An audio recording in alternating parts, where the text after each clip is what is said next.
Hello बच्चों, मैं हेमंत प्रजापति आप सबका स्वागत करता हूं अपने चैनल एचपी स्टडी फाउंडेशन पर।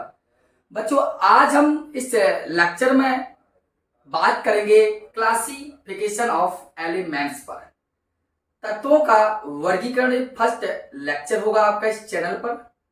जैसा कि आपको पता भी है कि इस चैनल पर जो अधिकांश जो लेक्चर आपको प्रोवाइड किए गए हैं वो लेक्चर केवल अभी शॉर्ट माध्यम से आपको दिए गए हैं, क्योंकि इसके पहले जो आपकी एक चैनल है एचपी केमिस्ट्री क्लासेस, उसी में सभी के सभी ऑर्गेनिक केमिस्ट्री, फिजिकल केमिस्ट्री आपकी कराई गई है, क्लास 10th हो या क्लास 11th हो या क्लास 12th हो। लेकिन आज हम इस चैनल पर आपके लिए classification of element class 11th का लेक्चर लेकर आए हैं। बच्चों, हम बात करेंगे इस लेक्चर पर आपको, जैसा कि आपने पिछली कक्षा में भी यह लेसन पढ़ा है क्लास 10th में। आज लेकिन हम अब क्लास 11th में इस चैप्टर को पढ़ेंगे, लेकिन हमने यह लेसन कुछ हद तक क्लास 10th में भी पढ़ चुका है। लेकिन फिर भी हम आज पुनः इस लेक्चर पर बात करेंगे और प्रयास ये करेंगे कि अच्छे से अच्छा हम इस लेक्चर में। बच्चों, बात करने से बहुत हो चुकी है, अब आइए बात करते हैं हम लेसन पर। तो बच्चों, आपको पता होगा यहां लिखा है क्लासिफिकेशन। पहली बात तो ये है कि क्लासिफिकेशन तत्वों की आवश्यकता क्यों पड़ी, एलिमेंट्स का क्लासिफिकेशन क्यों किया गया, ऐसी हमें क्या आवश्यकता पड़ी कि हमने तत्वों का वर्गीकरण करना प्रारंभ कर दिया। हमें क्या आवश्यकता थी कि तत्वों को वर्गीकृत किया जाए। तो बच्चों, आपको बता दें, ऐसा माना जाता है कि 1800 के समथिंग हमारे पास केवल 31 एलिमेंट्स थे। लेकिन कुछ समय बीता, 1800 के ऊपर, अर्थात कहा जाता है 1863, 64, 65 के समथिंग हमारे पास कुछ और एलिमेंट्स आए, 50 के समथिंग। और कहा जाता है कि वर्तमान में, अर्थात आज प्रेजेंट टाइम में लगभग 118 एलिमेंट्स आपके पेरियोडिक टेबल में हैं। ऐसा आपने पढ़ा भी है और हमने पढ़ाया भी और जाना भी है। लेकिन जब हमारे पास केवल 31 एलिमेंट थे, उस समय जब हमारे पास 31 तत्व थे, तो उस समय 31 तत्वों का अध्ययन करने में हमें कोई परेशानी या कोई दिक्कत नहीं होती थी। लेकिन जैसे जैसे समय बीतता गया, तत्वों की संख्या बढ़ती गई। जब तत्वों की संख्या बढ़ती गई तो अब हमें इतना तो टाइमिंग है नहीं कि प्रत्येक तत्व का अध्ययन हम कर सकें। इसी रीजन से वर्गीकरण किया गया, और वर्गीकरण के संबंध में कई वैज्ञानिकों ने अपने अपने तर्क दिए और अपनी अपनी बातें बताई। जैसे कि कहा जाता है ऐसा कि तत्वों का वर्गीकरण सबसे पहले, प्रथम तत्वों का वर्गीकरण अगर आपसे पूछ लिया जाए कि सबसे पहले तत्वों का जो वर्गीकरण किया वो किया गया है, वर्जिलियस ने किया था। और वर्जिलियस ने तत्वों को उनके भौतिक और रासायनिक गुणों के आधार पर, तत्वों के भौतिक और रासायनिक गुणों के आधार पर वर्जिलियस ने तत्वों को उनके भौतिक और रासायनिक गुणों के आधार पर दो कैटेगरी में बांटा। एक तो मेटल और दूसरा बांटा अधातु, जिसे हम बोलते हैं नॉन मेटल। वर्जिलियस ने तत्वों को, मतलब कहा जाता है कि वर्जिलियस वैज्ञानिक ने सबसे पहले तत्वों का वर्गीकरण किया। वर्जिलियस ने तत्वों का वर्गीकरण धातु और अधातु में किया।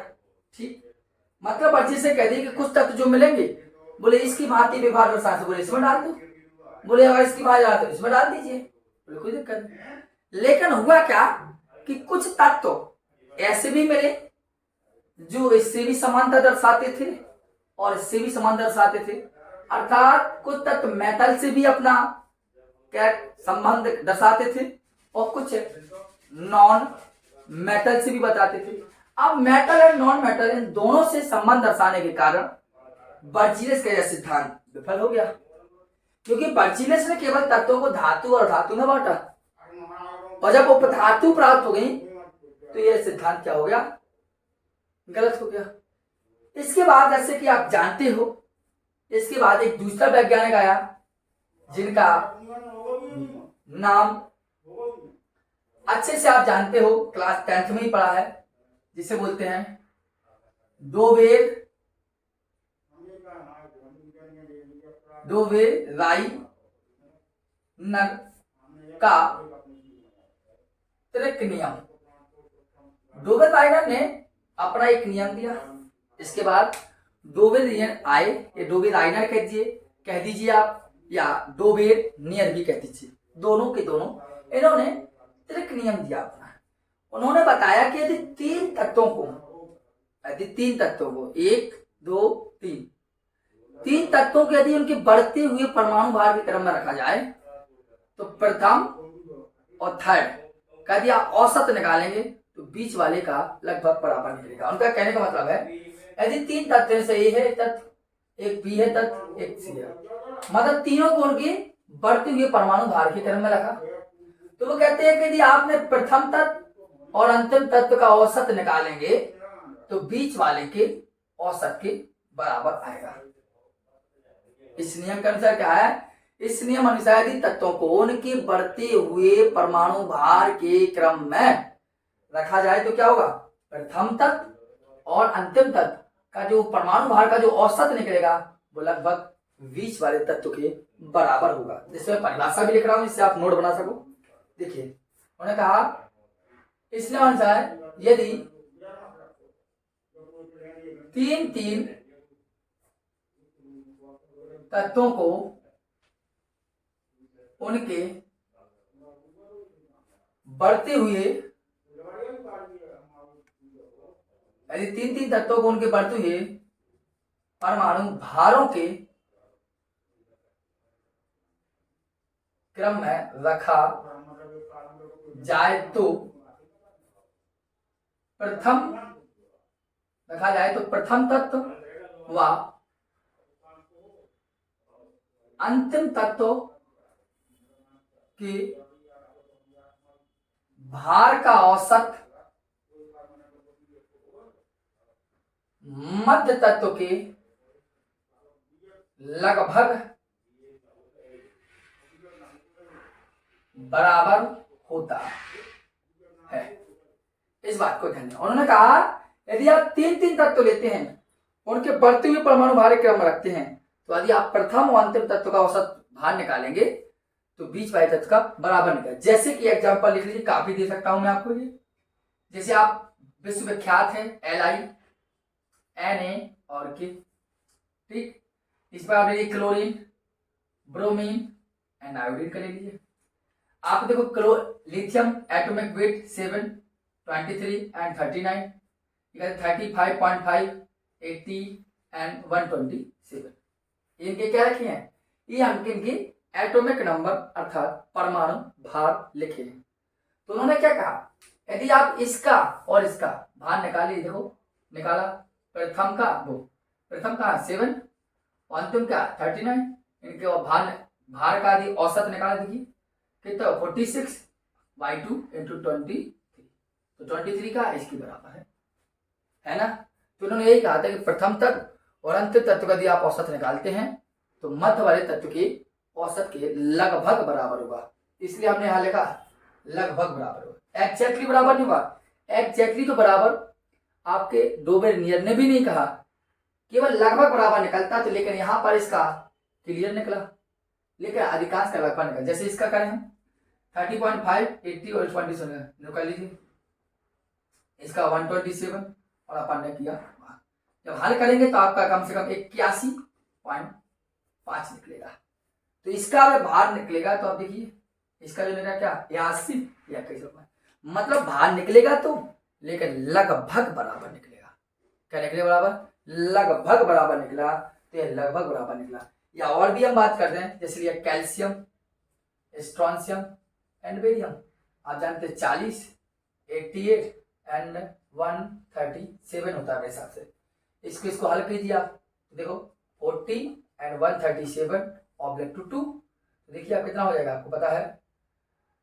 देखिए आप 137, देखिए 7 और 1/2 को भाग दीजिए। आप देखिए क्या आना है, 2 8 16। अब क्या होगा, फिर क्या उतना, फिर 5, इतने के समथिंग आएगा। तो ये भी क्या है, लगभग बराबर है। क्या बराबर है, लगभग। इस प्रकार डोबेनियर ने त्रिक कई तत्वों के त्रिक बनाना प्रारंभ किया और कई तत्वों के इस प्रकार त्रिक बनाए। और लेकिन हुआ क्या कि लेकिन डोबेनियर वैज्ञानिक सभी तत्वों के त्रिक नहीं बना पाए ऐसे।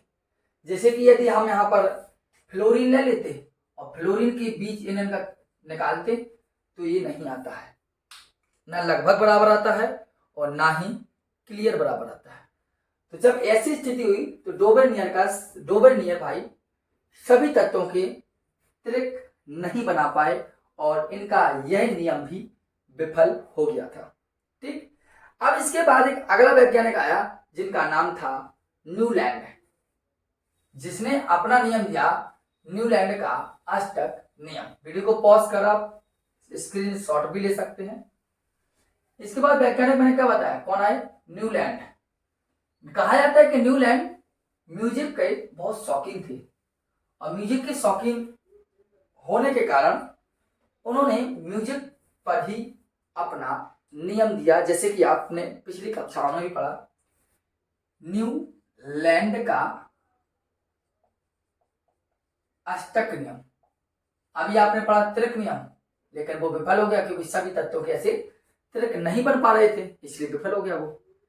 इसके बाद आए न्यूलैंड हमने कहा कि ये म्यूजिक के बहुत शौकीन थे और म्यूजिक को उन्होंने केमिस्ट्री के साथ मिलाया और अपना नियम दिया अष्टक मतलब 8। उन्होंने बताया कि अभी तक बोले आपने 3 तत्वों को रखा, बोले आप ऐसा कीजिए, बोले 8 तत्वों को उनकी बढ़ती हुई परमाणु भार के क्रम में रख दीजिए।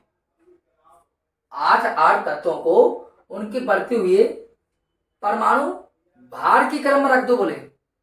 और बोले जब 8 तत्वों को उनकी बढ़ती हुई परमाणु भार के क्रम में रखेंगे आप, तो होगा क्या कि जिस प्रकार संगीत का 8वां स्वर प्रथम स्वर से समानता दर्शाता है, वैसे ही 8वां तत्व प्रथम तत्व से समानता दर्शाएगा। जैसे देखिए, जैसे उन्होंने लिया, आपने समझा, सा रे गा मा पा धा नी, और फिर क्या आएगा, सा रे गा मा पा धा नी, और फिर सा। तो देखिए 1 2 3 4 5 6 7, इसके बाद फिर आना सा और 8वां और पहला। जिस प्रकार सा होता है समानता दर्शाता है, वैसे ही न्यूलैंड ने बताया कि 8 तत्वों को 8 तत्वों के बढ़ती हुई परमाणु भार क्रम में रखा जाए तो 8वां तत्व प्रथम तत्व से समानता उसी प्रकार दर्शाएगा जैसे संगीत का 8वां स्वर प्रथम स्वर से समानता दर्शाता है। जैसे देखिए यहां हमने LI BE VCNOF, ठीक।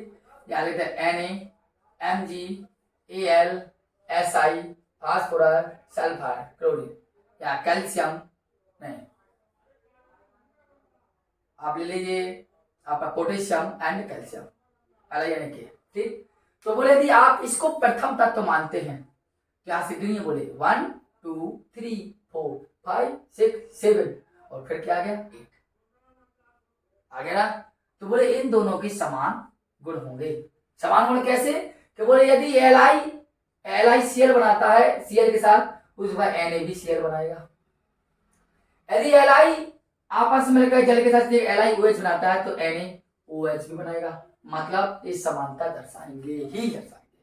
यदि बोले आपने पहला तत्व इसको मान लिया तो देखो यहां से गिन लो 1 2 3 4 5 6 7 8, बोले तो ये दोनों दर्शाएंगे आपस समानता। इसी बात आप सपोज यहां इसको पहला मान लिया आपने तो 1 2 3 4 5 6 7 8, तो बोले ये दर्शाएंगे आपस समानता। बोले आप किसी को भी माने, जिसको भी पहला एलिमेंट मानेंगे आप, वे आपस में एक दूसरे क्या होंगे, समानता दर्शाएंगे। तो यही नियम कहता है न्यूलैंड का अष्टक नियम। हमें पता है कि आपने पढ़ चुके भी हैं, और लेकिन पढ़ने और पढ़ाने का तरीका थोड़ा अलग अलग होता है, वही मेरा कहने का मतलब है। लेकिन फिर भी हम ये कहेंगे कि आप जितना हो सके अच्छी शिक्षा पढ़िए, क्योंकि सक्सेस आपको आप हो गए जब, तो खुशी एक शिक्षक को ही होती है जिस शिक्षक से आप पढ़ते हैं। इसलिए हमेशा इतनी लगन से मेहनत कीजिए कि आप बहुत ही ज़्यादा बुलंदियों पर पहुंच जाए, हम यही कहेंगे बार बार। तो बताइए, अभी तक हमने आपको बताया न्यूलैंड का अष्टक नियम, ठीक, समझ में भी आया होगा न्यूलैंड का अष्टक नियम क्या है। बताइए, कोई दिक्कत हो? थ्योरी नहीं लिखी है, क्योंकि आप थ्योरी लिख सकते हैं, कोई दिक्कत नहीं। अब आइए एक मोस्ट इंपॉर्टेंट नियम, वो है लोथर मेयर का नियम। इन्होंने लोथर मेयर ने एक वक्र के आधार पर तत्वों को वर्गीकृत करने का प्रयास किया। लोथर मेयर ने तत्वों को वक्र के आधार पर वर्गीकृत करने का प्रयास किया। मैंने लिया लोथर मेयर। लोथर मेयर ने क्या किया, अब ध्यान देना, ये आपका ये वक्र बनाने के प्रयास में हूं। देखिए, लोथर मेयर ने जो वक्र बनाया, इस प्रकार बनाया, थोड़ा ऊंचाई ज्यादा हो गई और कहीं नीचाई ज्यादा हो गई, थोड़ा 1 मिनट रखना करो। लोथर मेयर ने जो वक्र बनाने का प्रयास किया, वो कैसे बनाया? जैसे यहां से स्टार्ट किया उन्होंने, ऐसा गया, फिर थोड़ा और ऊपर गया, फिर ऊपर गया, फिर और ऊपर गया, फिर ऊपर और गया। इस प्रकार उन्होंने कर्व बनाने का प्रयास किया। और उन्होंने जो लोथर मेयर ने जो वक्र बनाया, वो भार, एक तरफ भार लिया, परमाणु भार, और एक तरफ उसका आयतन लिया। आयतन और परमाणु भार के मध्य एक ग्राफ खींचा, और उन्होंने बताया कि जो पीक है, चोटी है, यहां पर जो चोटी है वो यहां पर, उन्होंने बताया कि सभी क्षारीय धातुएं आ जाती हैं, लिथियम, LiNa, Rb, CS और Fr। बोले जो पीक है, चोटी है, इस पीक पर सभी के सभी जो तत्व आते हैं वो एक ही कैटेगरी के आते हैं, अर्थात उन्हीं सभी तत्वों के गुण समान होते हैं। और बोले जो यहां आते हैं, वो जो आते हैं, जैसे कि मध्य में बोले आपके जो है नीचे टाइप में, बोले आपके क्लोरीन, ठीक, आपके क्लोरीन, एंड इसीलिए आपके नीचे, एंड आपकी ब्रोमीन, एंड आपकी आयोडीन, क्लोरीन ब्रोमीन आयोडीन। इस प्रकार उन्होंने तत्वों को रखना बताया। बोले इसके बाद जो एलिमेंट्स आते हैं आपके, कुछ एलिमेंट दूसरे, beryllium and Mg magnesium and calcium and strontium and barium. इस प्रकार बोले तत्व आए हैं। और बोले इन्हीं तत्वों को, ये अभी तक साफ नहीं बना होगा, यहाँ आपको व्हाइट बोर्ड पर इस लोथर मेयर वक्र की एक तस्वीर होगी, उस तस्वीर को आप देखकर समझ लेगा, ठीक है। मैंने आपको केवल बताया लोथर मेयर ने तत्वों का वर्गीकरण एक कर्व के आधार पर करने का प्रयास किया, एक वक्र के आधार पर करने का उन्होंने प्रयास किया। उन्होंने क्या किया कि भार और आयतन के मध्य एक ग्राफ खींचा, और ग्राफ पर उन्होंने देखा क्या कि कुछ तत्व, समान गुण वाले तत्व कर्व के चोटी पर उपस्थित हो गए, और कुछ तत्व जो समान गुण वाले हैं, जैसे कि हैलोजन तत्व, सबसे नीचे उपस्थित हो गए, और दूसरे beryllium, magnesium, calcium, strontium, barium, ये सभी के सभी मध्य में आ गए।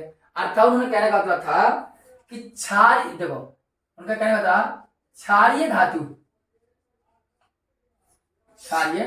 धातु वक्र के चोटी पर, दूसरी बात मृदा धातुएं वक्र के मध्य में, और आपका हैलोजन वक्र के नीचे। ये 3 चीजें आपको बताएं जो मैंने आपको यहाँ लिखी थी। तो ये लोथर मेयर थे, लेकिन लोथर मेयर भी सभी तत्वों की ऐसे कर्व या कर्व से सभी तत्वों को वर्गीकृत नहीं कर पाए थे। इसलिए उस समय इनका भी नियम एक प्रकार का देखा जाए तो विफल रहा, लेकिन इन्होंने काफी हद तक समझा दिया था कि कैसे क्या करना होता है। तो हमने अभी क्या पढ़ा, सबसे पहले वर्जीनियस। देखो, इससे लोथर मेयर की आपको इस कर्व की यहाँ पर एक पिक्चर मिल जाएगी, उस पिक्चर को आप अच्छे से देख लेंगे। उस पिक्चर पे देखेंगे आप कि कैसा चल रहा है एक्शन, ठीक है। इस पिक्चर पर देखेंगे आप, यहाँ पिक्चर लगी होगी, उस पिक्चर पर आप देखेंगे और कैसी कर्व बनी है, कैसा क्या हुआ है, ठीक है। तो मैंने आपको केवल इतना बताया। अभी तत्व का एक कॉमन सी बात बताई मैंने, जो आप पिछली कक्षा में पढ़ चुके। समझ लीजिए इंट्रोडक्शन लेक्चर आपका रहा है, और इंट्रोडक्शन लेक्चर में आपने काफी हद तक सीख लिया है। अब जो लेक्चर लेके आएंगे वो लेक्चर आपका धांसू होगा, बहुत ही ज्यादा इंपॉर्टेंट भी होगा, ठीक है बच्चों। तो आज के लिए इतना ही काफी, और फिर मिलेंगे आपसे। और आप वीडियो को ज्यादा से ज्यादा शेयर करें, चैनल पर न्यू हो तो सब्सक्राइब अवश्य कर लीजिए। धन्यवाद।